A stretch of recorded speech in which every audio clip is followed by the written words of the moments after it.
All right. Well, boy, this has just been a really wonderful day and a half for us at the Planetary Health Alliance, and none of this would have happened without all of you making such an enormous effort to join us from all over the world. So thank you so much for being here. I get to introduce Gina McCarthy in just a moment. Before I do, there are just a few quick housekeeping items that I've been asked to remind you. So one, all the travel scholars who've come here, could you please come to the PHA exhibit table for a quick photo after this? Two, we've organized pizza and Frisbee on the lawn of the Harvard Medical School immediately following the meeting for any of you who would like to do that. Three, we have a survey for this meeting, and it would be enormously valuable, particularly since this is our first Planetary Health meeting, to get your feedback. That is on our conference website. So if you could take a moment on your travels back home to do that, we would be hugely grateful.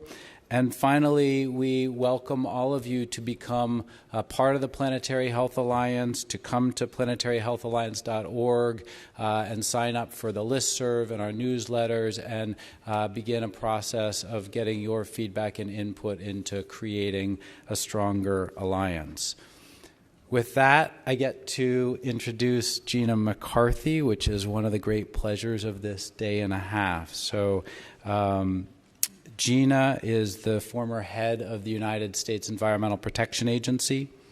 She grew up here in Boston. She has the great sense to be an avid Red Sox fan. She served 5 Massachusetts Democratic and Republican administrations and was commissioner of the Connecticut Department of Environmental Protection. She joined the EPA in 2009 as assistant administrator for the Office of Air and Radiation, and in 2013, she was chosen by President Obama to spearhead his climate efforts at the federal level as EPA administrator.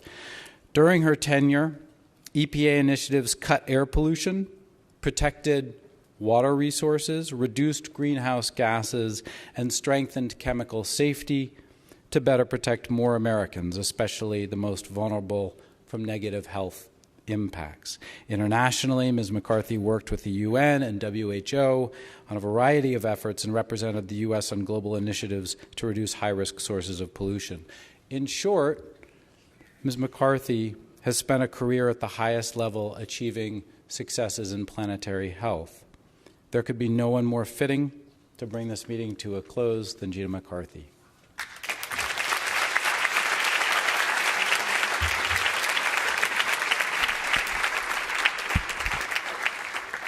Thank you, Sam. I really appreciate it, and thanks for inviting me. I had no idea I was doing planetary health until Sam told me. So this is very exciting. And I also really have to recognize Senator Worth, who is one of my champions, my heroes. We have worked together for a very long time, and he is not just one of the smartest people that I know, but he's clever and he's dedicated and he's a wonderful human being. So it's my pleasure to be here with him.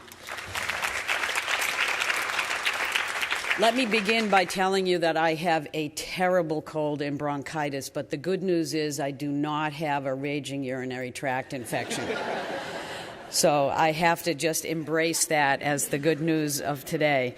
So I'll be popping these little cough drops while I talk, but I really don't want to spend a lot of time wrapping up because I know you've been in this room for like a day and a half, and you've heard a lot of stories, and I think my job really is to do just a couple of things. One is to thank you for being here and for your engagement.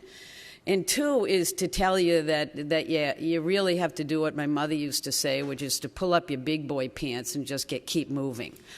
Because I think we have, the one thing I've learned from reading through a lot of the material that Sam gave me to read through and think about was to realize just how big the issues are that we are trying to tackle, and that they're not going to be tackled easily. It is going to take a lot of hard work, and having worked in government for my entire career, I know how slowly it can work, but I also know that it can be successful.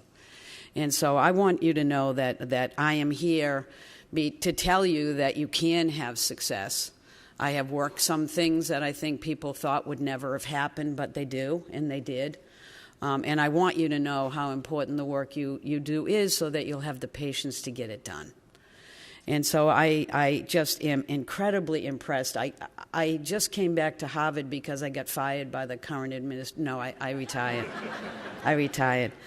But it is wonderful to come to Harvard because, you know, honestly, Sam asked me to come here, and I had to do research for the first time. I had no peeps to do research for me. Where were my people? But it was a good thing I was out of a job, so I had nothing else to do, so I did that. But it's wonderful to be reading about it because the multidisciplinary approach that planetary health really takes is really quite amazing. And it looks a lot like how people look and how people think, which is why it actually has an opportunity to succeed. You know, you don't get to look at one thing and focus it on life and then have that be the most important thing ever and then try to get everybody to come to you. It really looks at life in a much different way. And I think having been in the public health business for a long time, I've learned way long ago that if you approach people with just a singular point of view, which is yours, you'll be shown the door as quickly as you can possibly imagine. Because the door you need to walk through is their door, not yours. Their life is what you're trying to get them to reconsider and think about and move forward. And so it's been amazing to me to come to Harvard. And I know that I spent a little bit of time earlier. What is it? Is it Sunday? Sorry, I'm losing sleep here. Last week, I was at the Harvard Global Health Initiative conference, and I gave a keynote there. And it was really fun to do that because as I started reading this planetary health stuff, all I kept thinking about was my undergraduate degree is in social anthropology. I really wanted to be a social anthropologist. I actually think I am, although I haven't read anything having to do with social anthropology in about 30 years. But I'm pretty good at it. And so all I kept thinking about was an old book, a book that I read from Jared Diamond. Did anybody remember Jared Diamond? Come on, seriously. He was great. But it was a book he wrote, and I went and I looked at it. It's called Collapse, you know, that guns, germs, and steel. And in this, I love these quotes because all I kept thinking about was going back and looking at this. And it basically, Diamond was talking about the Mayan leaders because I was fascinated by how the Mayan civilization actually collapsed, why it did. And he basically is pointing out the fact that they basically outstripped their resources. That's what they did. They forgot they lived in a limited world, which I think many of us might forget as well. But here's his quote. He said, "Their attention was evidently focused on their short-term concerns of enriching themselves, waging wars, erecting monuments, competing with each other, and extracting enough food from the peasants to support all of those activities." Does any of this sound familiar to you? And then it says, the only question is whether they will become resolved in pleasant ways, whether these issues will be resolved in pleasant ways of our own choice or in unpleasant ways not of our choice, such as warfare, genocide, starvation, disease, epidemics, and collapse of all societies. He's a friendly guy, Jared Diamond. And then it says to succeed. He says we need to have the courage to practice long-term and bold, courageous thinking versus narrow-minded, short-term thinking. You know, if I had anything to say about how I would sum up life that we need to really think about in movement, it would be just that last sentence. Let's just stop thinking about today and let's start thinking about tomorrow. Isn't that what we all care about? Isn't it our future? Isn't it our children's future that we're all working towards? So I know I'm not a social anthropologist, but I call on those skills every time I walk the halls of Congress and think about primitive societies. I am actually a public health person who has spent decades working in environmental agencies, believing them to be lousily called. You know, they are not environmental agencies. They are actually public health agencies. If you've worked at EPA, you know that we are a science agency. We are a public health agency. So when you look at planetary health, you really have to think about whether there are lessons that we have learned, or I have learned, is what I try to think about the ebbs and flows of success and failure, and when have we done well, and when have we not. And I really want to share some of those lessons with you this morning, because I want you to understand that I fully recognize that planetary health is actually well beyond the framework of climate change. I think it would be a serious error in judgment to pull it back within the limitations of climate. I don't think that's what it's all about. I think it's much beyond that. It looks way beyond the impacts of carbon pollution on our society. And I don't want it pulled into that framing because I don't think it would be as productive. We are having enough trouble talking about climate change effectively. Let's think about this in a much broader and more impactful way. And so I want to talk a little bit about the ebbs and flows of what we have learned in looking at climate, even though we are not simply limiting ourselves to climate as part of the problem. And I'll tell you, I have a little bit of challenge doing this because I'm a very hopeful person normally, but I've had a bad couple of days. Friday was not a good day for me.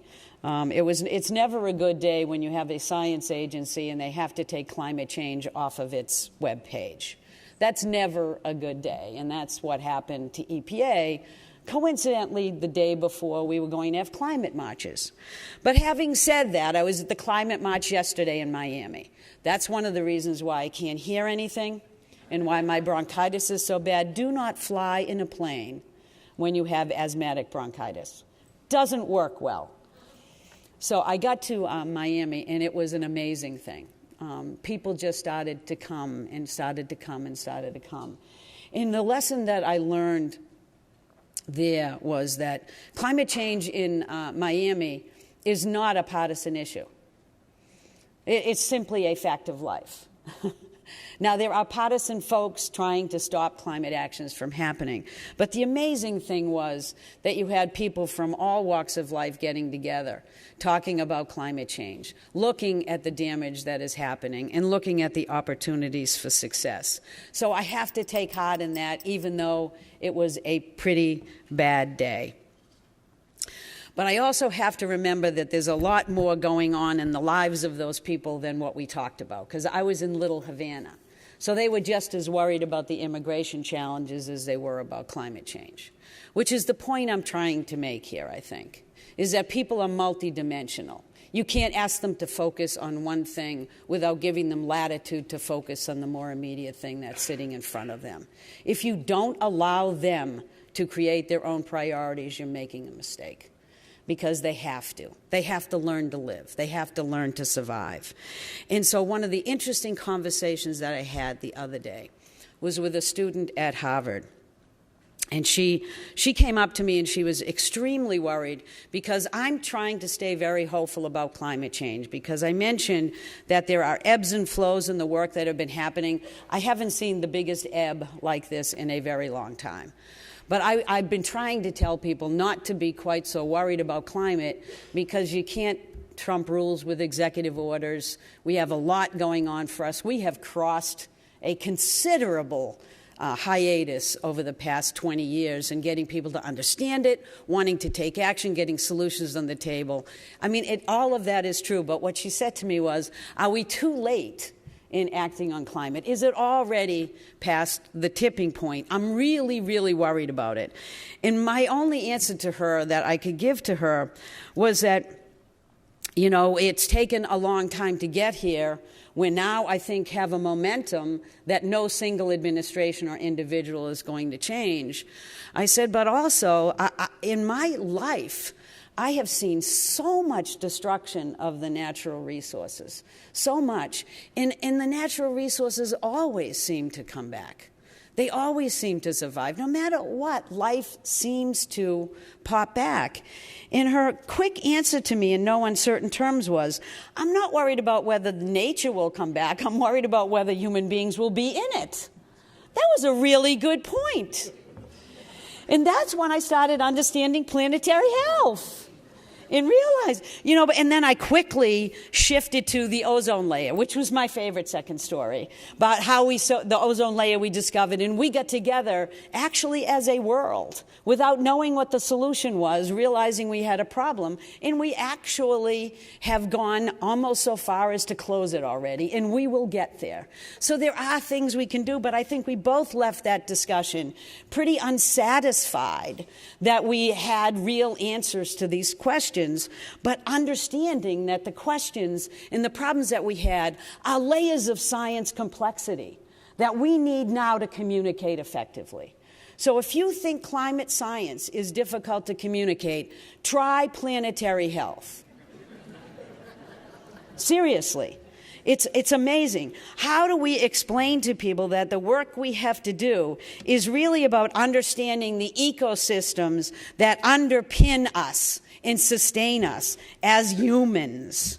And how do we deal with the gaps when we realize that those ecosystems have lost their value or their services? Things have changed, whether we did it or nature itself did it. And how do we fill in those gaps? So while the work is fascinating and it has to happen, the thing that I want to tell you is that you've got some challenges ahead, some real challenges in figuring out how to communicate this. You have real challenges in figuring out how to get people to digest the message you're trying to give them and to figure out how to act decisively. Now, I know that Senator Wirth and his panel have talked about some of these challenges and the fact that you can make progress on it. But let me give you a couple of the lessons in the words that I would give you in terms of lessons learned of what we did well and what we didn't with climate, and what actually I think needs to happen in order to communicate these things effectively. Now, first of all, climate science, I realize, is a difficult concept that goes way beyond looking at immediate things or things within a political term of office that make it extraordinarily difficult. But so does what you're looking at. So does planetary health. And so you need to make your stories, and Marshall is the best one to explain this. Every time you talk, it needs to be a personal issue. You need to make a personal connection.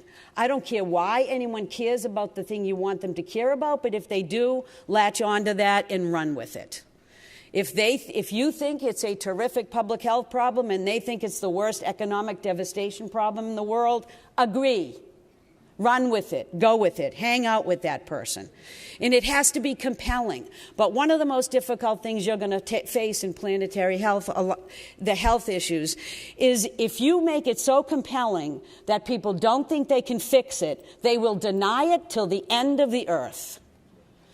So you need to grab people and engage them. If you make them afraid, you've lost them in a moment. And we learned that. At least we should have learned that in climate. We did that for the first 20 years of climate. The world is changing. If you don't act tomorrow, you've missed the boat. Nobody acts tomorrow.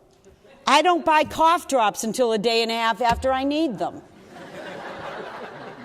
So you have to stop it. So you have to not just be personal and compelling and make that connection, but you have to be hopeful. And for God's sakes, you have to be engaging.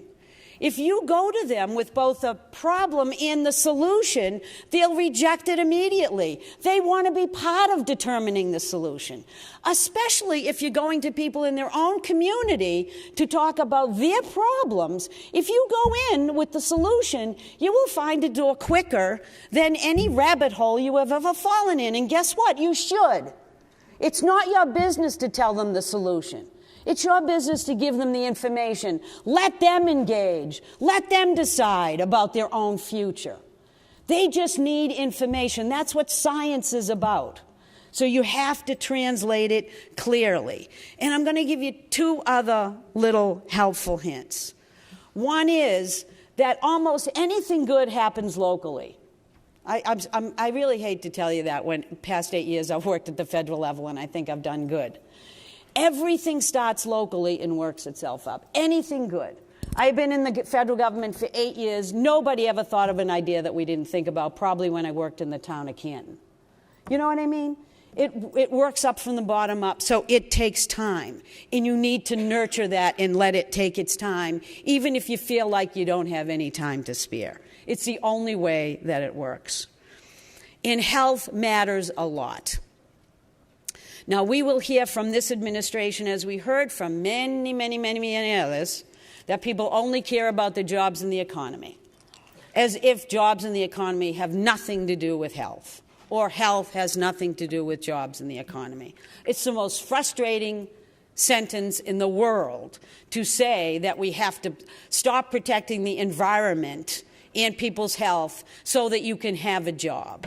Dead people don't work well. I'm done. They usually bang in sick or late or whatever. It's ridiculous. So we have to focus on public health. It happens to be the rallying cry that most people rely on. It happens to be. So planetary health is a good term, at least the second one. Not sure about the first, because information is power and local is where things happen. My last ditty is that in the world, my world, I have spent a lot of time doing environmental stuff. And to me, in the environmental arena, the most personal resource that people relate to is water. I cannot tell you why, but it is a religious symbol in almost every religion that we have. Water is what people take most personally. They see it, they feel it, they taste it. We have spent too much time, God forgive me, in talking about air pollution. We have to talk about water, because I honestly believe that that is the biggest threat that we face both in the United States and internationally, is the threat to water. And if we can connect people to water, they will take action. They will do what they have to do. This morning I read the Globe. Big fishery story. Did you see it? How do people get their arms around that? How do they think about it? So as we look at solutions and as we tee them up, as we engage them, the most important thing you need to remember is that you really do have to not just make it personal, but have them think about the solutions. I can remember the big fisheries issues in the Boston Harbor, out in Steelwagon Bay, all the fisheries losses. We didn't fix that. We didn't even come close to fixing it, because immediately we had no solutions to that problem, immediately. And that was a significant challenge. And so we have to think differently about how we approach these issues. And I'm going to give you just a couple of examples, because the last issue is, I think, the most important, and that is that information is power. Transparent information changes everything. I'm going to give you one little ditty. Beijing, China. Put an ear monitor on top of the embassy in China. People in the embassy started tweeting about the results. People outside find out everything happened. Everything changed. The people in Beijing all of a sudden knew they were not breathing clean air. They knew that they were not being told the proper results.